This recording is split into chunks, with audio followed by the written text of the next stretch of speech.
شراب خانہ کا مالک اور کاغذ کا ٹکڑا۔ بغداد کے مشہور شراب خانے کے دروازے پر دستک ہوئی۔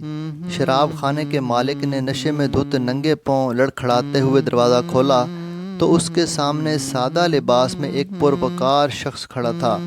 مالک نے قطعی لہجے میں کہا، معذرت چاہتا ہوں، سب ملازم جا چکے ہیں، یہ شراب خانہ بند کرنے کا وقت ہے، آپ کل آئیے گا۔ اس سے پہلے کہ مالک پلٹتا، اجنبی نے اس کے کندھے پر ہاتھ رکھ کر کہا، مجھے بشر بن حارث سے ملنا ہے، اس کے نام بہت اہم پیغام ہے۔ شراب خانے کے مالک نے چونک کر کہا، بولیے، میرا نام ہی بشر بن حارث ہے۔ اجنبی نے بڑی حیرت سے سر سے لے کر پاؤں تک سامنے لڑکھڑاتے ہوئے شخص کو دیکھا اور بولا، کیا آپ ہی بشر بن حارث ہیں؟ مالک نے اکتائے ہوئے لہجے میں کہا، کیوں، کوئی شک؟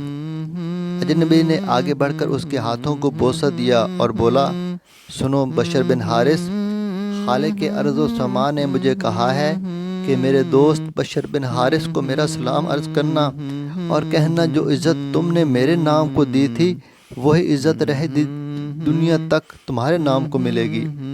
اتنا سننا تھا کہ بشر بن حارث کی نگاہوں میں وہ منظر گھوم گیا جب ایک دن حسب معمول وہ نشے میں دھت چلا جا رہا تھا کہ اس کی نظر گندگی کے ڈھیر پر پڑے ایک کاغذ پر پڑی جس پر اسم اللہ لکھا تھا۔ بشر بن حارث نے کاغذ کو بڑے احترام سے چوما اور صاف کر کے پاک جگہ رکھ دیا اور کہا، اے مالک عرش عظیم، یہ جگہ تو بشر کا مقام ہے، تمہارا تو نہیں ہے۔